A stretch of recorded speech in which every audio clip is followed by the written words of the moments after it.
Around 13 million men in the UK will experience noticeable hair loss by the age of 35 years old, but a quarter of those begin to see the first signs before the age of only 21. I was worried, I was anxious about what will they think, what will other people think, what will my family think, what will friends think, what will just the people on the street think of me losing hair.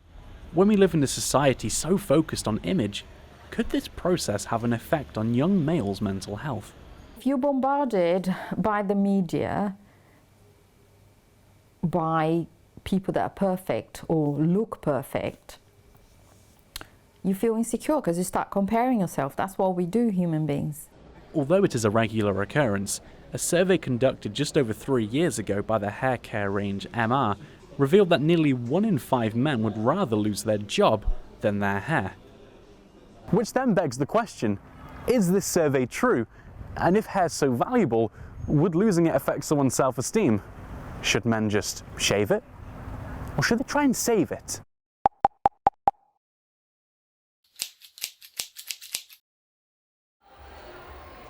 Hair care is very important to cultures around the world. Many people spend a lot of money trying to maintain its quality. Others can be more adventurous and experiment with extensions, colours, and different styles. Historically, literature has shown that men's hair has been linked to power.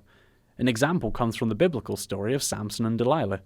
The source of his strength was his hair, until Delilah cut it off when he was sleeping.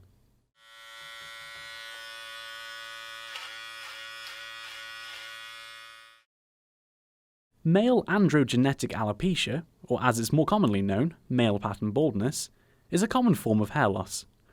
Men can often notice scalp hair loss or a receding hairline at any time after puberty. At the age of 17, I noticed I was experiencing this process for myself.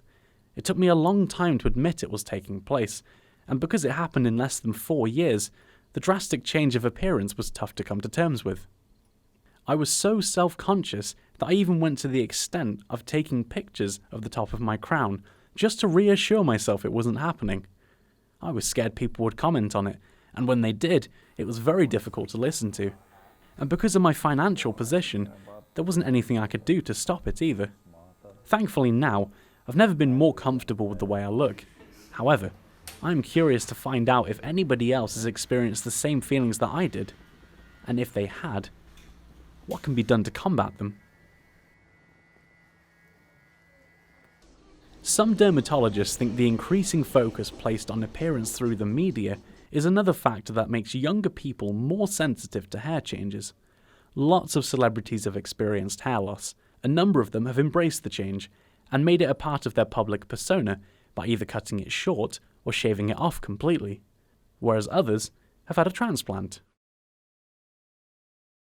I wanted to get a professional's insight into this subject to find out if hair loss can be linked to mental health, and if so, how.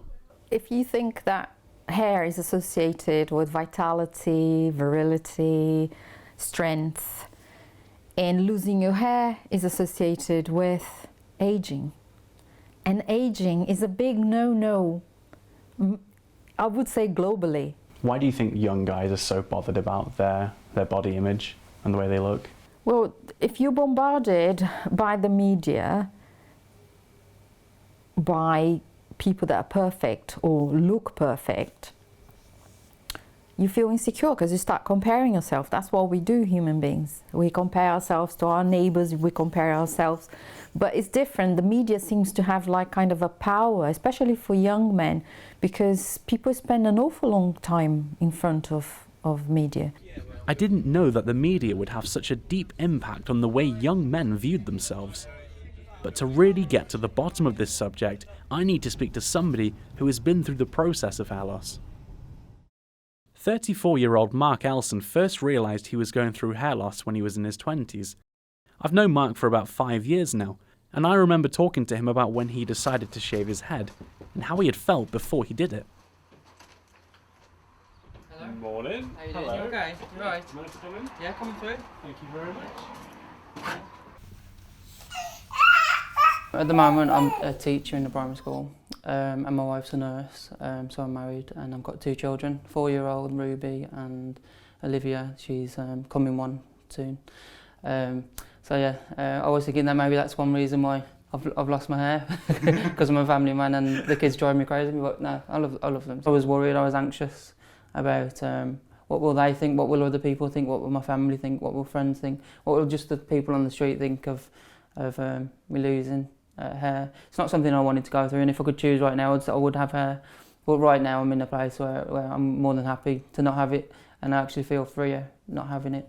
When you say freer, what kind of things were making you feel like you were maybe in chains before? It was a big thing, worrying about what they would. That was a big thing with the group. Worried what they would think, but then it carried on to worrying what would children think, what would my family, and it was just like going over and over. And I think I got pretty anxious and about whether I would shave it off or not. This conversation really reminded me of how everyday tasks are affected by being worried about the way your hair looks to other people. I went to the hairdressers a couple of times and they would cut my hair and obviously style it, and I'd say, do you think I should shave it off? And they go, well, it's your hair, you know. And I'm wanting them to say, shave it off, to think, yeah, it's fine, I want someone else to tell me to do it. And I just couldn't pick up the courage because I kept covering up, and I think there was too much to cover. And I think it looked a little bit silly in the end, because say if I went swimming, I'd have to cover it. And I couldn't swim freely because I knew by the time I get up, when I get up, I know I've got to do that. And no one's really bothered but me. And it's something that you play in your own mind. What will people think when I get up now? It's going to look silly. And I think the moment when I shaved it up and I got up and I was swimming, I was like, I don't care, because it is what it is. I'll get up in the morning, don't have to do nothing. You know, I can get out of the house quick. 635,000 hair restoration procedures were performed across the world in 2017. Within the next 5 years, the value of the transplant industry is projected to increase from 12 billion to 19 billion pounds. You would have thought that a multi-billion-pound industry would have as many clinics as fast food chains have restaurants. But if you're wanting hair restoration treatment, you're most likely going to have to come to here, to Harley Street, in central London. Transplants involve taking an area of follicles from the back of the head and surgically implanting them on the top of the crown, or wherever the client wishes. Within several months, the results can be remarkable. Sharon from Better Hair Transplant Clinics works with clients to make sure they're comfortable with their treatment process. Do you think hair transplants are good for young men who are losing their hair? If they're too young, obviously we would recommend alternative methods, and we'll discuss that with them about losing and their family history, because that's important. So it's not just about, yeah, you need a hair transplant, we'll get you in, take your money. It's about educating them that they are going to lose their hair further, and the methods that they can use to stop that progression, as long as they're doing the hair transplant as well as the other treatments. They should get a fantastic result. Otherwise, in a few years' time, they're going to lose more hair and then have to come back and have further surgery. And what are the price ranges that your clinic offers? We start at around 3.5 upwards, so it depends on the individual. So it's 3,500, yeah. Right? Yeah. Yeah, it depends on the individual whether they need 1 or 2 hair transplants. But a small hairline, you would be looking at 3,500 upwards. And what's the most expensive one that you guys offer? We probably would say about 6,000. I've known personally people where I have done hair transplant surgery. Subsequently, they have gone into successful relationships, or they have had job interviews and they have been successful. I had a patient young man, 24-year-old, and after doing it was a sort of medium-sized procedure, and even he hasn't had growth, but his confidence and his looking forward to growing hair grew so much. He was an IT person who was declined as a shop assistant in Next, got a job in Twitter in Soho. And that was a month into, because the hair transplanted hair do not grow for about 3 months. They sometimes literally cry. The tears come through, in their eyes. Because they're so happy that they're so happy. Yeah. And or they hug you, and that for us is the soul lifting moment. It really lifts your soul. Because transplants cost so much, people have tried to find cheaper alternatives. These black market procedures have been known to go wrong, with clients then having to fork out thousands to fix the damage. I would say don't do it, hold on as long as possible and try to find other ways of looking into it, because this is due to the madness, I think, that is happening in most societies, you know, the obsession about appearance. In a way, to go and do say the hair transplant would be the easy way out, yeah? And the other way is development, is developing your body, your spirit, you know, and learning something about you that is going to carry you through your life, which is strength. So as you can tell, I've gone through the process of losing my hair. If I came to you now as a client, yes, Well done. yes, thank you.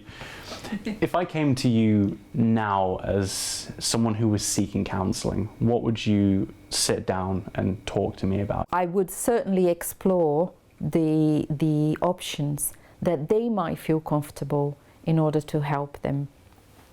Yeah, so if they're experiencing a lot of anxiety, even in my own sessions, we would be able to do some few minutes of meditation. Everybody I spoke to had some encouraging words for those people coming to terms with hair loss.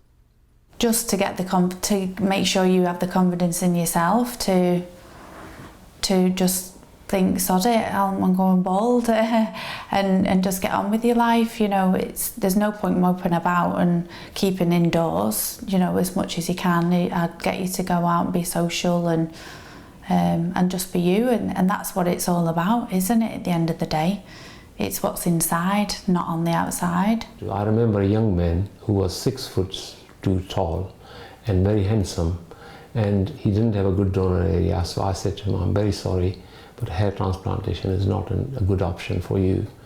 He got up and shook my hands, and he said to look at me and smiled. He said to me, I wish, doctor, I had your hair.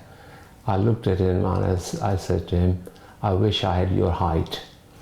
And I said, look, we all can't have everything we want.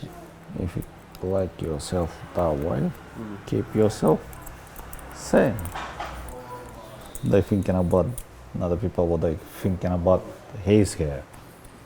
I wouldn't think like that. If I like myself like this, I can keep myself like that. I don't care the other people, what they think. You know? One of the things, and this is kind of deep as well, but one of the things I worried about when I started to go through it was obviously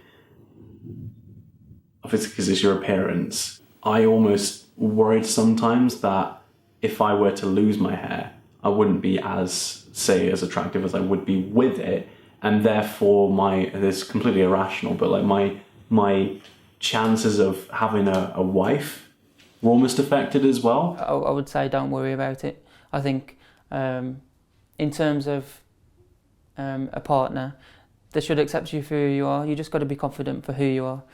And yeah, everyone gets older and they get wrinkles, or some people get grey hair, some people, their changes. People change. It's just a part of life. Discussions about body positivity have become a regular feature in mainstream media over recent years. I'm glad that people like Mark are coming forward to discuss their physical insecurities, because not only does it help me realise I'm not the only one, but it highlights that this is a legitimate conversation we should be having.